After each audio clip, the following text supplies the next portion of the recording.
Have you ever noticed that the most powerful person in the room is often the one speaking the least? Not the loudest, not the most aggressive, not the person desperately proving a point, but the person who seems completely unafraid of what happens next. And here's the strange part. The moment someone stops trying to convince everyone around them, people start listening. The moment someone stops chasing approval, they become harder to manipulate. The moment someone stops arguing for their value suddenly becomes obvious. Today, we're diving into one of the most misunderstood psychological secrets of confidence. A secret used by elite negotiators, respected leaders, highly charismatic individuals, and people who remain calm even when everything is on the line. And once you see it, you'll start recognizing it everywhere. Because the strongest position in any conflict is often the one nobody expects. In 1962, a young boxer named Cassius Clay walked into a room filled with powerful people who thought they knew exactly who he was. Talented, athletic, promising, but not yet important. The boxing establishment had already decided where he belonged, how far he could go, what he should become. Most young fighters in that position spent years trying to earn approval, trying to convince journalists, trying to convince promoters, trying to convince critics. Cassius Clay did something different. He never asked for permission. He never begged anyone to believe in him. He simply behaved as if his future was already decided. Years later, after becoming Muhammad Ali, he would explain that he repeated his beliefs constantly, not because he was convincing others, because he was convincing himself. People laughed. People mocked him. Sports writers called him arrogant. Experts predicted his failure. But Ali never entered endless debates trying to change their minds. He stepped into the ring and let reality do the talking. When he defeated Sonny Liston in one of the biggest upsets in sports history, something fascinating happened. The same people who dismissed him suddenly changed their tune. Not because Ali had argued better, not because he had found the perfect words, because evidence is more powerful than persuasion. Psychologists call this self-verification. Human beings feel strongest when their actions match their internal beliefs. The more someone seeks validation from others, the weaker their psychological position becomes. The more someone acts from internal certainty, the more stable they appear. Ali understood something most people never learn. Confidence is not convincing others. Confidence is remaining committed to yourself even when others aren't convinced yet. And that distinction changes everything. Now here's where things become even more interesting. Because confidence isn't tested when people disagree politely. It's tested when someone tries to control you. And one of the most famous examples happened inside one of the largest technology companies in the world. Back in the 1980s, Steve Jobs was slowly losing power inside Apple. Executives challenged him. Board members questioned him. People who once admired him began treating him like a problem. Most leaders facing that situation would desperately fight to keep their position. They would negotiate, defend themselves, campaign for support, argue endlessly. Jobs did something that shocked many people. When he was eventually pushed out of Apple, he didn't spend years trying to win everyone back. He didn't beg for another chance. He didn't launch a public war against the company. He left. And then he built something new. A company called Next. At the same time, he invested heavily in a tiny animation studio called Pixar. At that moment, many observers believed his career was finished.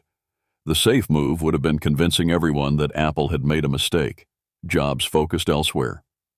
Years later, Apple was struggling. The company needed help. And the person they eventually called was the same man they had forced out. Think about the psychology here. The moment Jobs stopped chasing acceptance from Apple, Apple eventually came back to him. This illustrates a powerful concept known as psychological reactance. Human beings naturally resist pressure.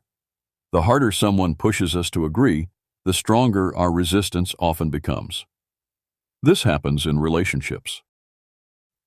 friendships, business, parenting, leadership, sales, almost everywhere. The more desperately someone tries to force a decision, the more the other person feels trapped. But when pressure disappears, freedom returns. And when freedom returns, people often become more open. That's one reason calm confidence is so persuasive. It doesn't feel like persuasion. It feels like choice. And before we continue, I want to ask you something. Think about a moment when someone rejected your idea, ignored your effort, or underestimated you. Did constantly trying to convince them change their mind? Or did your actions eventually speak louder than your arguments? Share your experience in the comments. Some of the most powerful lessons come from real stories. Now let's move to a situation far more personal, a situation involving one of the most famous athletes in history, Michael Jordan. Most people know him for basketball. Fewer people know what happened before the championships, before the fame, before the global success. Jordan was cut from his high school varsity basketball team. The story became legendary. A young athlete desperately wanting recognition. A young athlete being told he wasn't good enough. For many people, rejection creates an obsession with proving themselves. They spend years arguing with reality, complaining, seeking sympathy, trying to convince everyone they deserve more. Jordan's reaction was different. He went back to work. Again, and again, and again. Hours of practice, thousands of repetitions, relentless improvement. His focus wasn't convincing the coach. His focus was becoming undeniable. And that's a critical distinction. There are two responses to rejection. One says, "Please change your opinion about me." The other says, "I'll continue developing myself regardless of your opinion." The second response is psychologically stronger because it places control where it belongs, inside yourself. Researchers call this an internal locus of control. People with a strong internal locus of control believe their actions matter more than external approval. They don't waste energy trying to manage everyone else's perception. They invest that energy into growth. Years later, Michael Jordan became one of the most respected athletes on earth, not because he convinced people he was great, because greatness eventually became impossible to ignore. And that may be the deepest lesson in today's video. The strongest people aren't constantly trying to win arguments. They're building lives that don't depend on winning arguments. The strongest people aren't obsessed with controlling others. They're focused on controlling themselves. The strongest people don't chase approval. They create value. They create character. They create competence. And eventually, those things speak for themselves. When someone disagrees with you, you don't always need a counterattack.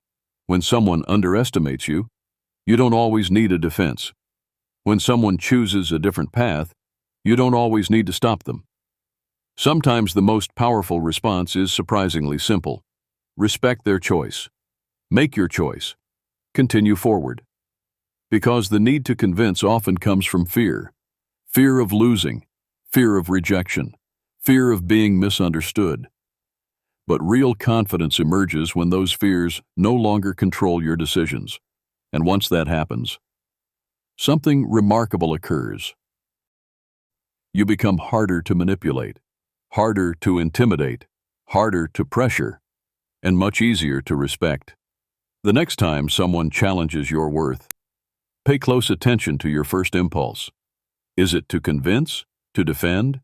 To chase approval? Or is it to calmly stand on your values and let your actions speak? Because history keeps teaching the same lesson. From Muhammad Ali to Steve Jobs to Michael Jordan. The people who changed the world rarely spent their lives convincing everyone. They spent their lives becoming who they believed they could be. And in the end, that was more convincing than any argument ever could. If you enjoyed this video, make sure to like the video and subscribe to the channel. What makes a killer suddenly want to escape an interrogation room? One moment she's calm. The next, she realizes she's losing control. The psychological clues are chilling. The video appearing on your screen now is titled, "Killer Wife Realizes She Must Leave the Interrogation Room."